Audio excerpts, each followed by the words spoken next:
In the spring of 2009, deep in the mountains west of Kandahar, several strange disappearances caught the attention of military intelligence. At first, nobody thought it was unusual because the region was already dangerous. Insurgents operated in remote valleys, roadside attacks were common, and communication lines often failed. But this case was different. The first reports came from villagers living near an abandoned canyon called Dera Isa, which means the Black Ravine. Some shepherds claimed they had found partly eaten human remains scattered among the rocks. The bodies did not look like they had been attacked by wolves or bears. The wounds seemed strange, and the flesh appeared to have been removed with almost surgical precision. Even more disturbing, many bodies had disappeared completely. There were no bones, no clothes, and no signs that anyone had ever been there. It was as if something had erased every trace of their existence. At first, military officials dismissed these stories because rumors spread quickly during war and most reports turned out to be false. However, the stories continued to come from different witnesses, and every account described the same thing: something living in the mountains, something that came out only after sunset, and something that fed on the dead. In June 2009, a 4-man reconnaissance team was sent to investigate suspicious activity near the ravine. The soldiers were experienced and carried satellite communication devices, night vision equipment, and GPS trackers. They were expected to return within 24 hours, but they never came back. Search operations began immediately. 2 days later, investigators found the team's abandoned observation post. Their weapons and equipment were still there and untouched. There were signs of a struggle, but almost no blood. The only unusual evidence was a set of strange tracks leading away from the site. The footprints were nearly 20 inches long and had 4 long toes ending in claw-like points. No known animal in the region matched these tracks. Military analysts suggested that the footprints had been distorted by erosion, while others believed they had been fabricated. The official report classified the incident as a combat-related disappearance, and the case was closed, at least publicly. Privately, however, concerns were growing because this was not the first such incident, and it would not be the last. 3 months later, a larger team was sent to recover evidence from the area. The unit consisted of 12 soldiers and 2 intelligence officers. Their mission seemed simple: survey the ravine, locate the missing personnel, and return before dark. At first, everything went normally. Thermal scans showed nothing unusual, and motion sensors detected only small animals. The canyon appeared completely deserted. Then one of the intelligence officers noticed something hidden beneath a collapsed rock formation. It was a tunnel. The entrance was nearly 10 feet high, and fresh drag marks covered the ground outside. The team entered carefully. Their flashlights revealed a huge underground chamber. The smell inside was overwhelming. It smelled of rotting flesh, decay, and death. What they found inside would haunt several members of the team for years. Human bones were scattered everywhere. There were hundreds of them, possibly thousands. Skulls were stacked against the walls, and fragments of military equipment, pieces of clothing, and dog tags lay among the remains. Then, deeper inside the cavern, they discovered something far worse: a nest made entirely of bones. The first soldier heard it before anyone saw it. A sharp, rhythmic clicking sound echoed through the darkness like stone striking stone. Then came another sound, heavy, slow breathing that seemed deliberate. Night vision cameras reportedly captured a few seconds of footage, although the video was never officially released. Witnesses later described a creature that stood nearly 9 feet tall. Its body was thin and elongated, with gray skin stretched tightly over its frame.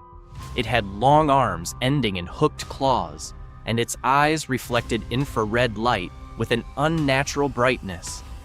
Most disturbing of all was its jaw. Its mouth opened far wider than any human mouth should, revealing rows of needle-like teeth hidden in the darkness. The creature did not attack immediately. Instead, it watched the soldiers, as if it were studying them. Then, one of the men accidentally dropped a flashlight. The noise echoed through the cavern. The creature moved.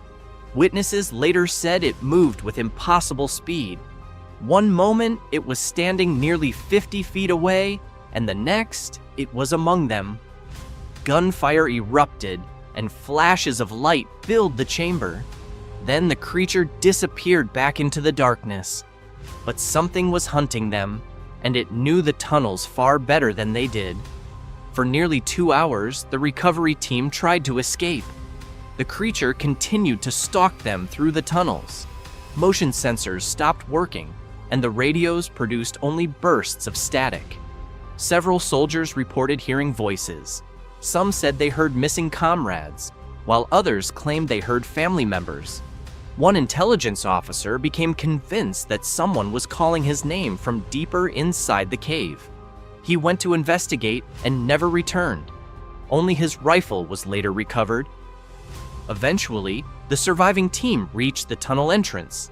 As dawn approached, they evacuated the area. Military command immediately sealed the cave. Officially, no unusual discoveries were reported. Unofficially, however, a classified investigation began, and the creature was given an internal designation. Over the following years, researchers assigned to the secret project uncovered disturbing historical records. Ancient tribal legends from the region spoke of a being called the Consumer, a monster that fed on the dead and appeared after battles. According to these stories, the creature emerged wherever large numbers of bodies had accumulated. Some of these legends were nearly 1,000 years old, while others seemed even older. Yet one detail appeared again and again. Witnesses often described bright lights in the sky shortly before the creature was seen. They spoke of glowing objects descending into remote valleys. At first, investigators dismissed the connection because folklore often mixes different supernatural ideas together. But then satellite records revealed something unexpected. Between 2007 and 2011, several unusual aerial anomalies had been detected near the Black Ravine.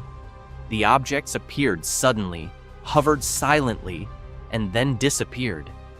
The evidence remained inconclusive, but the pattern raised a disturbing question. What if the creature was not native to Earth? By 2013, interest in the Scavenger investigation had faded. No further encounters took place, and no new evidence was found.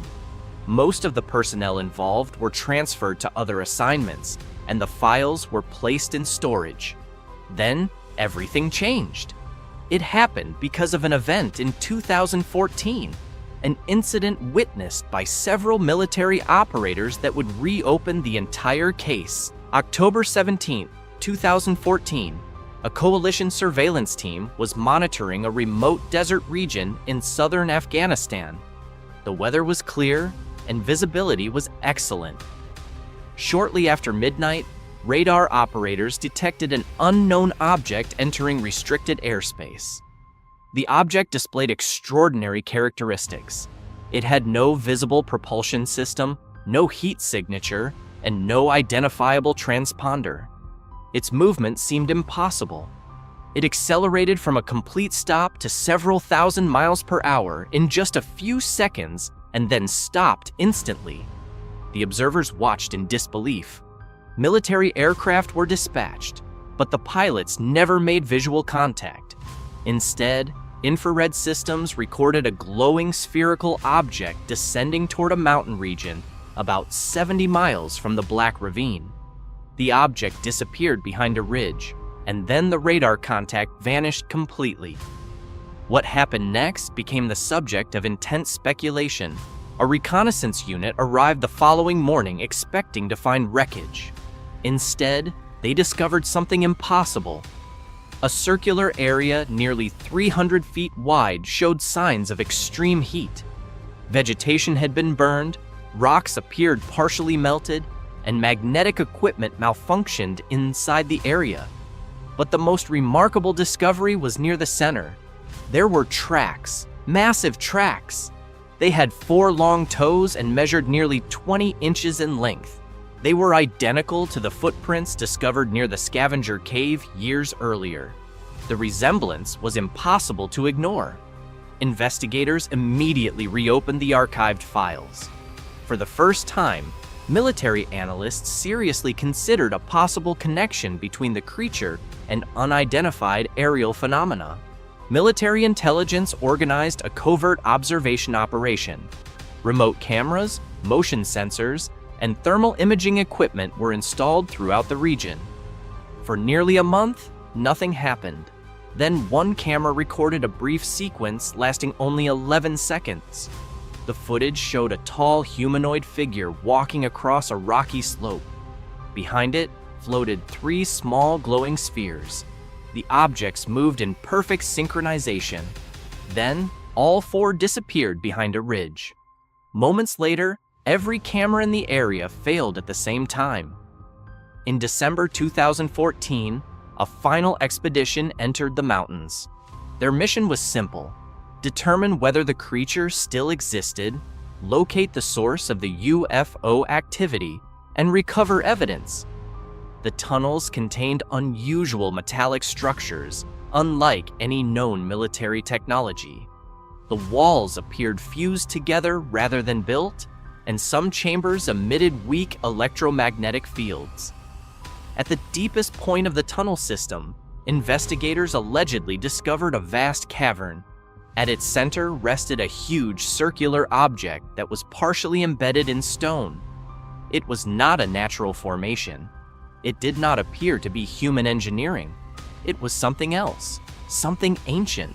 The object measured more than 200 feet in diameter, and reports suggested it had remained underground for centuries, perhaps even longer. The leaked documents proposed a controversial theory. According to this hypothesis, the Scavenger was not an alien visitor. It was a caretaker, a biological organism created for a specific purpose. Its mission was simple: consume organic material, remove evidence, protect whatever rested beneath the mountains. According to the theory, the UFO sightings were automated systems that had continued operating for centuries, possibly even thousands of years. Whenever human activity approached the buried structure, surveillance systems activated, the creature emerged, and intruders disappeared. The theory seemed to explain several mysteries, including the consumed bodies, the underground tunnels, and the repeated appearance of strange aerial objects. But it also raised an even more frightening question. If the Scavenger was only a caretaker, then who created it? And what exactly was it protecting?